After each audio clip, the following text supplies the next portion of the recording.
সংস্কারের জন্য দেশের আইন ও সংবিধানে হাত দিতে হবে বলে মন্তব্য করেছেন প্রধান নির্বাচন কমিশনার এএমএম নাসির উদ্দিন। তিনি বলেন, সরকারের যে কোনো সংস্কার করতে গেলে অনেক বিধিবিধান, আইন কানুন অনেক জায়গায় হাত দিতে হয়। তা না হলে তো করা যাবে না।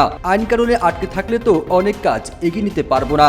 ভোটার তালিকা হালনাগাদের তথ্য সংগ্রহকারী ও সুপারভাইজারদের এক প্রশিক্ষণ কর্মশালায় একথা বলেন সিইসি। সিইসি আরও বলেন, সংস্কার কমিশন যখন রিপোর্টগুলো দেবে, প্রপোজাল যেগুলো গৃহীত হবে সেগুলো অ্যাকোমোডেট করার জন্য বিভিন্ন জায়গায় হাত দিতে হবে, আইন কানুনে হাত দিতে হবে, সংবিধানে হাত দিতে হবে। সেই লক্ষ্যে জাতি হিসেবে আমরা এগিয়ে যাচ্ছি এবং কাজ করছি বলেও জানান তিনি। দায়িত্ব ছাড়াও দেশবাসীর প্রত্যাশা সরকারের কাছেও বেশি, আমাদের কাছেও বেশি। 15টি সংস্কার কমিশন হয়েছে। অতীতকে বদলে বর্তমান বিদ্যমান চাহিদার সাথে খাপ খায় এমন সংস্কার বা পুনর্গঠন হোক।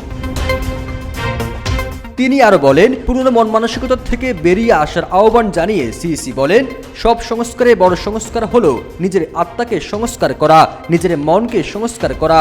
আমাদের মন মগজ যদি সংস্কার না হয়, তাহলে এই সংস্কার ভালো কিছু বয়ে আনবে না। জাতিকে সুষ্ঠু ও নিরপেক্ষ নির্বাচন উপহার দেওয়া আমাদের প্রতিশ্রুতি বলেও উল্লেখ করেন প্রধান নির্বাচন কমিশনার।